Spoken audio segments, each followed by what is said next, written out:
Well, welcome in. This is your odds checker betting preview for this week's Valspar Championship. I'm Rick Gehman. That right there, Geoff Fienberg. Geoff, we've got ourselves a quick little turnaround before we jump into the big board. Are you treating golfers who had to play into Monday's Players Championship any differently for this week's Valspar Championship? Okay, so that's a great question. I mean, the Sunday after an exhausting major, you would probably check that box. And a lot of players who are near the top of the leaderboard, Rick, really unfamiliar in some respects. Although by the end, Cam Smith's getting more familiar in case he's been to 100 of these rodeos. But it really had the vibe of like a random July summer leaderboard, like through at least Sunday. It didn't feel like a Players Championship. In some respects, I don't.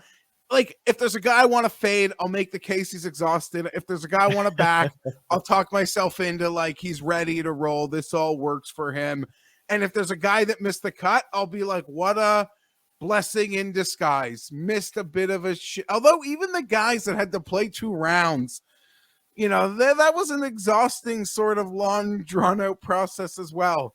Wow, no rest for the wicked. We're right back at it. Yeah, absolutely. And any narrative you want, you can get this week. Justin Thomas is your favorite 11-1, followed by Colin Morikawa and Victor Hovland at 12-1. And Dustin Johnson sits there at 16-1. The only 4 golfers 20-1 or shorter. Geoff, these are the studs. Bit of a top-heavy field. Will there be a bet made here?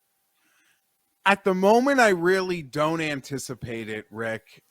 You're almost taken away by how strong the field is, and it's nice to see guys like Vic and Colin just showing up as many places as they can or want to, but not at the moment. My early leans were sort of trying to attack some value.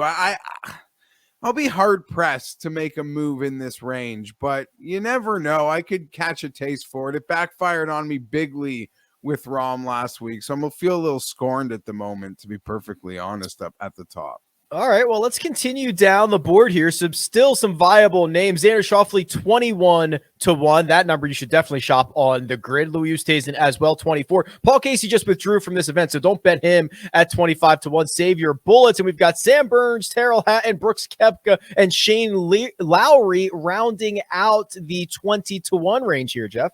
Again, all very tempting, Rick. I haven't thrown any bets into this range.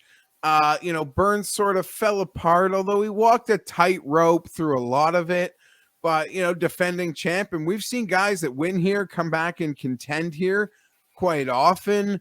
Louis Oosthuizen, there's just so many bogeys that I'm hoping could get cleaned up. I don't want to be in the situation, Rick, where I'm like riding a Louis Oosthuizen to win wagon like week in, week out, which I've never been on before in my life. And if I go back this week, I think you can say I'm starting to do that. So I got to be hyper paranoid about that. And Brooks Koepka, he seems hyper motivated, got the horrible draw, got blown out of the tournament. You could make the case that, you look at how well he played in Phoenix, how well he played at the Honda, that there's still that moment for Brooks, probably annoyed at how last week played out for him because he was in a real nice shape before the tournament sort of lost its integrity a little bit, according to some people.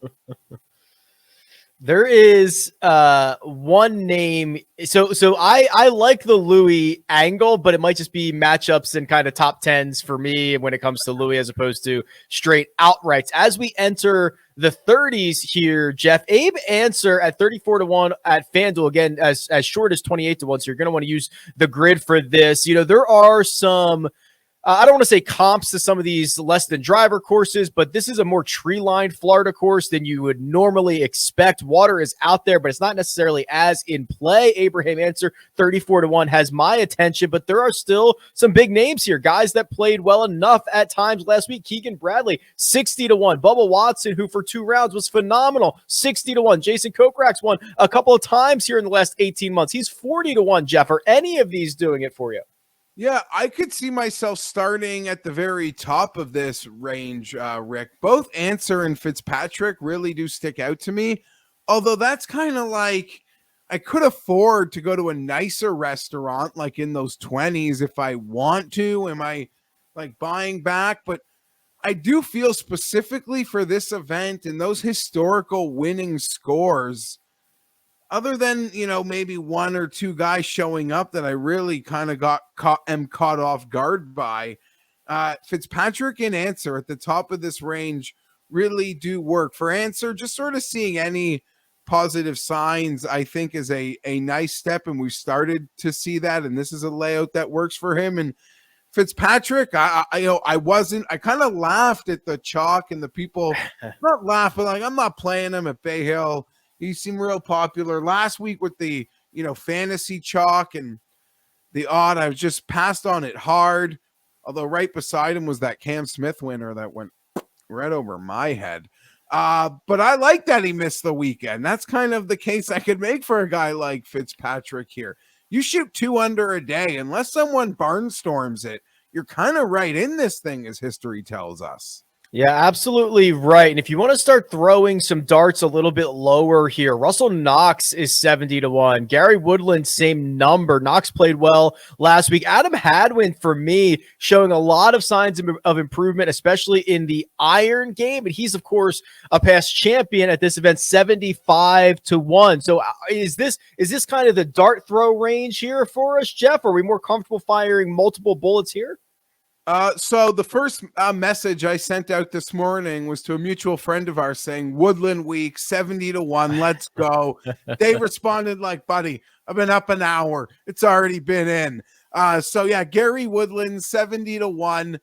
He's just kind of slow signs for Gary, but I hope it could also come together in one way. But 70-1 on this layout, the driver down, just makes too much sense. Maybe it's too easy of a dot to connect Woodland in the Valspar, but that's the bet that I have made. And Russell Knox, Rick, gaining those strokes again, consistently giving himself the look, the type of winning score that he can compete in. It's kind of the same winning score that gave him a chance last week, although it doesn't take like one of the weirdest tournaments ever to create that winning score at Valspar.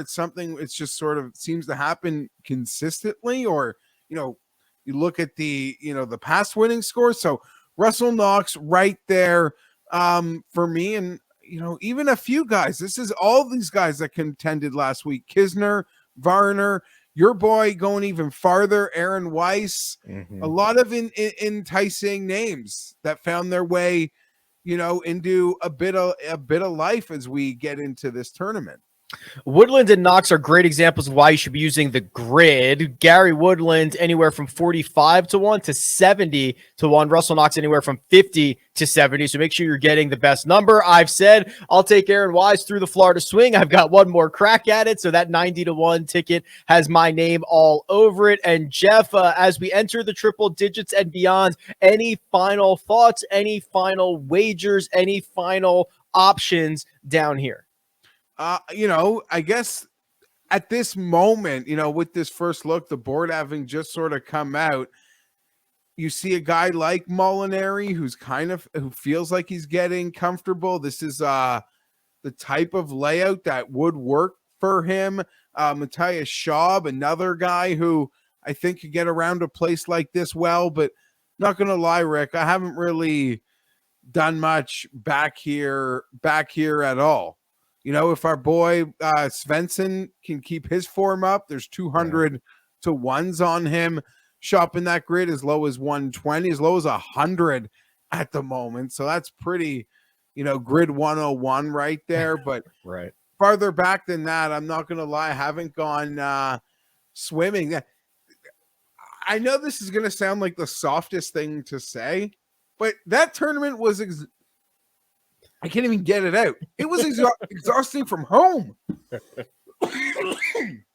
in some way. So I like the quick turnaround. I like that we don't have to one less day to super overanalyze this thing. It almost feels like the Torrey Pines week where it was short, but yeah, I don't know. I haven't made a bet north of 70-1 yet.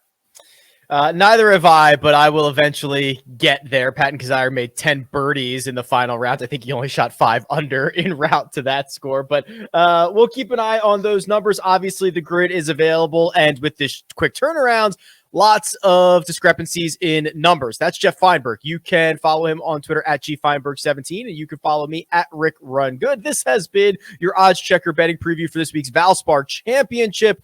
Good luck.